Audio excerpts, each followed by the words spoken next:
উত্তাল পদ্মার বুকে ভেসে থাকা এই মানুষগুলোর গল্প হয়তো নদীর ঢেউয়ের মতোই, একবার আসে একবার চলেও যায়, কিন্তু তাদের জীবন সংগ্রামের গল্প থেমে যায় না।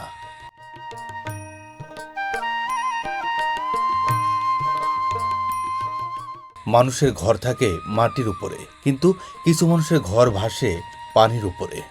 তাদের সকাল শুরু হয় নদীর ঢেউয়ে, দিন কাটে মাছ ধরার অপেক্ষায়, আর রাত নামে অন্ধকার পদ্মার বুকের উপর।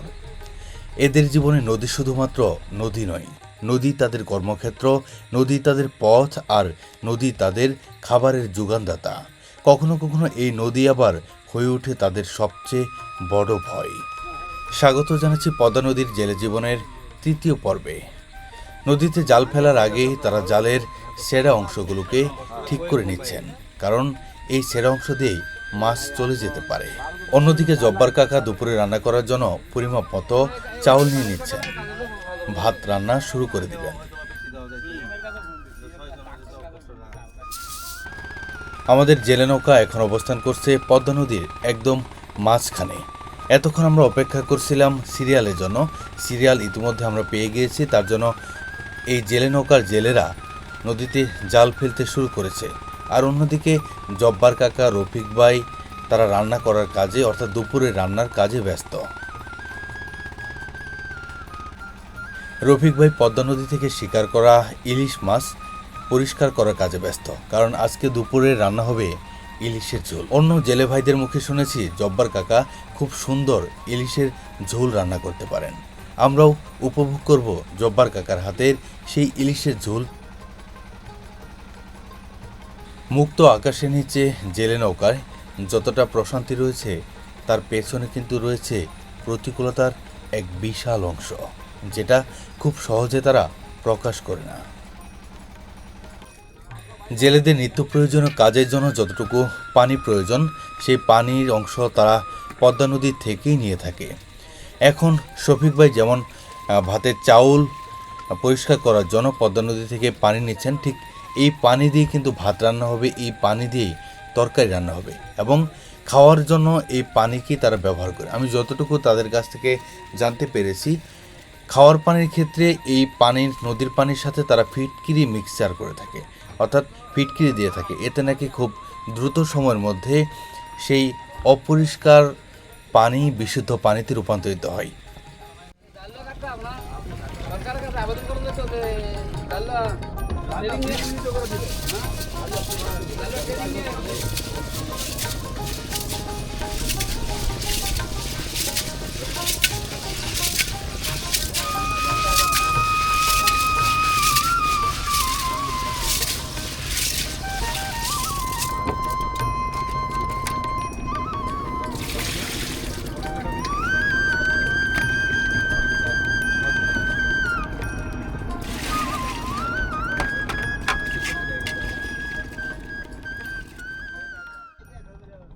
আমাদের এই জেলে নৌকায় এক একজন এক এক কাজে ব্যস্ত। কেউ বা জাল ঠিক করার কাজে ব্যস্ত, আবার কেউ বা রান্না বান্নার কাজে ব্যস্ত। তবে বেশিরভাগ 4 থেকে 5 জন লাগে জালকে নদীতে ফেলার সময়, কারণ এটা খুব দক্ষতার সাথে নাকি নদীতে জাল ফেলতে হয়।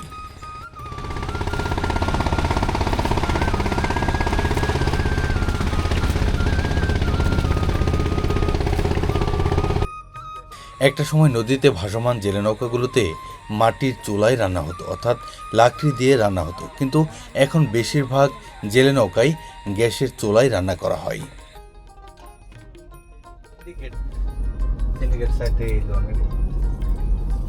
বাবুল ভাই, ওই যে আমাকে ভাই দায়িত্ব দিতে গেলে 12টা বাজে গ্যাস নামাইছে। আচ্ছা, এটাতে গোডাউন আটকে দিব, এটাতে গোডাউন দিব বলক করে সেল দেয়, সেল দিব, এটা অর্ধেক টান খাবিয়ে দিব না। দাম দাম দাম দাম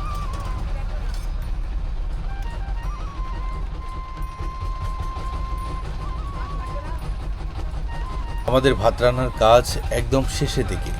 গ্রামীণ ভাষায় যেটাকে বলে বলকন, অর্থাৎ ভাত রান্নার 2/3 শেষ হওয়ার পরে বলকন ওঠে।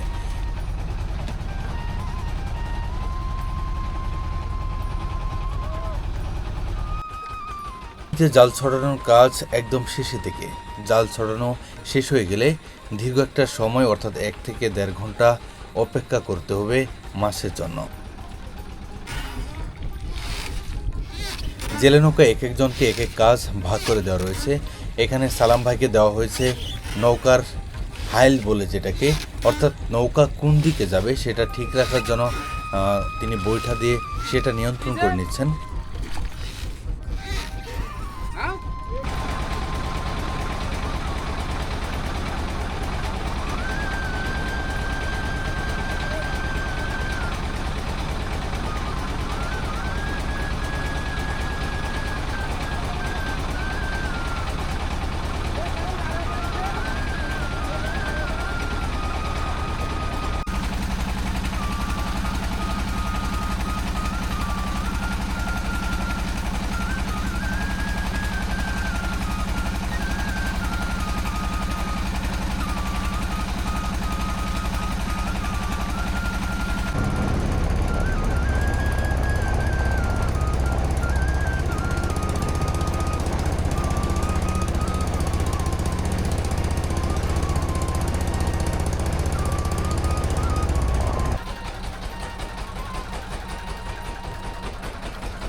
জাল ফেলানোর পর জাল যখন টেনে সামনের দিকে নিয়ে যেতে হয় তখন নৌকার পেছনের অংশে একটু লোডের অর্থাৎ ভারী হলে ভালো হয়।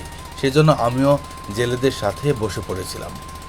এইভাবেই প্রায় 1 থেকে 1.5 ঘন্টা সামনের দিকে এগিয়ে যেতে হবে জাল টেনে নিয়ে।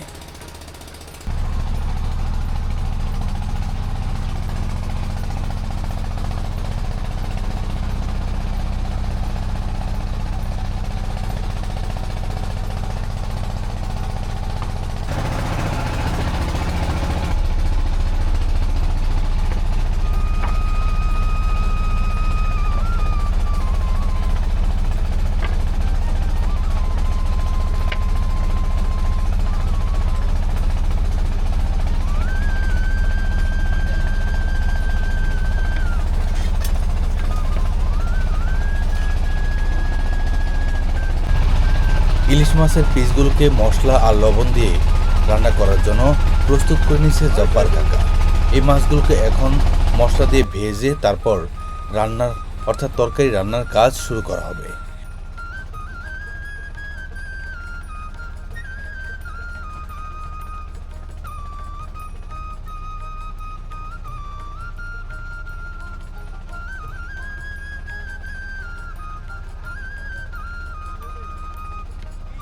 ভাত রান্না করার কাজ শেষ, এখন শুধুমাত্র তরকারি রান্না করার কাজ বাকি রয়েছে। তরকারি রান্না করলেই আবার সকলে বসে গল্প গুজব আড্ডা আর চা খাওয়ার মধ্য দিয়ে তারা ব্যস্ত হয়ে পড়বেন।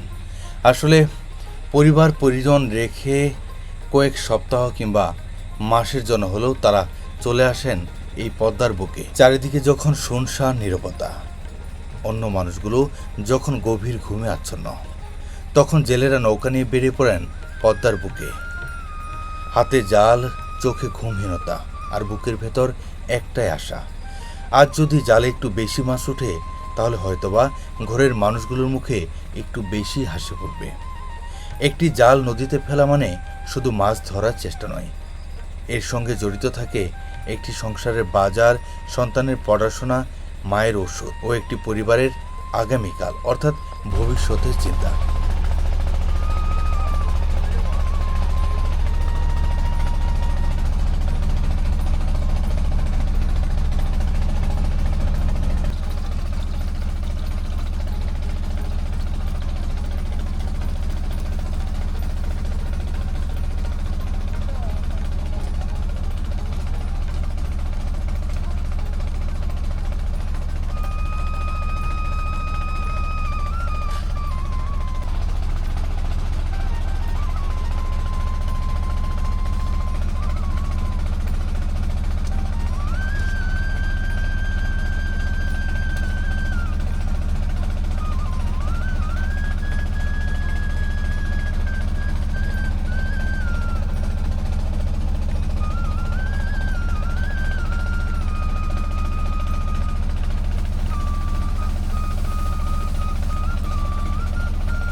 টং আছে বুঝছো, লং ভিডিও আছে দু একটা।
কখনো জাল ভরে ওঠে রূপালী ইলিশ, আবার কখনো দীর্ঘ অপেক্ষার পর জাল উঠে আসে খালি হাতে।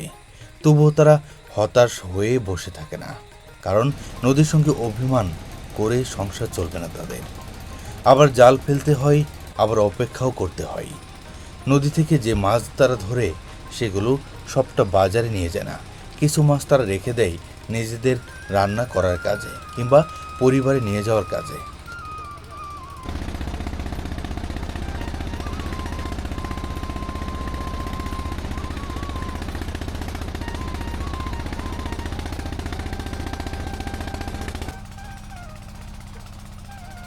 নদীতে জাল ফেলার কাজ পুরোদমে শেষ।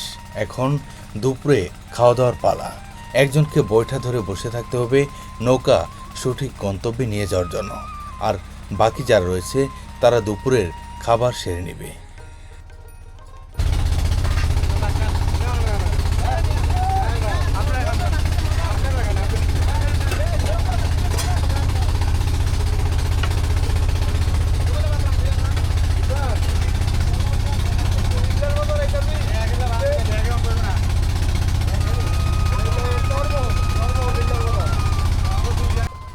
এটি হলো জব্বার কাকার ইলিশের স্পেশাল ঝোল।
সত্যিকার অর্থে জেলে নৌকায় খাওয়া দাওয়ার মজাই আলাদা। তার মধ্যে সবচেয়ে আকর্ষণীয় হলো পদ্মা নদীর তরতাজা ইলিশ, অর্থাৎ ইলিশের ঝোল। এক কথায় অসাধারণ। জব্বার কাকা খুবই ভালো রান্না করেছেন এবং তৃপ্তি সহকারে খুব খেয়েছিলাম।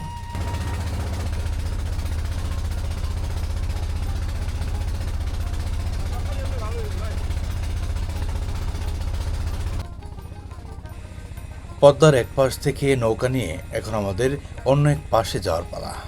উত্তাল পদ্মার বুকের উপর দিয়ে বয়ে চলছে আমাদের জেলে নৌকা।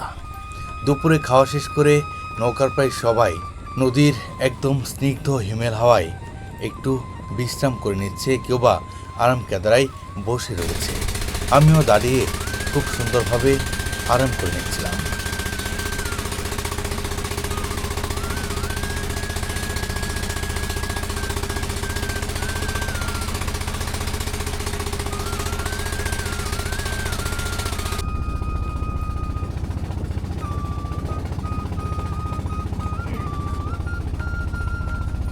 এমনকি গন্তব্যস্থল ইল্লার বাজার, এখান থেকে আবার সদাইপাতি করবেন না সব রাত্রের জন্য, বাজার সদাই রাত্রের জন্য প্রতিদিন আনুমানিক 10,000 টাকা খরচ হয়। তাহলে তো ব্যাপক অনেক খরচ। হ্যাঁ, আর যে পরিশ্রম করেন অনেক পরিশ্রম করেন।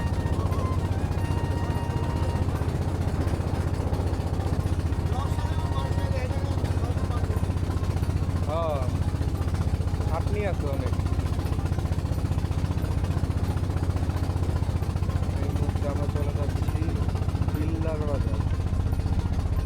ওখানেই এই ট্রলারটিকে নোঙর করা হবে। ধন্যবাদ সকলকে পাশে থাকার জন্য।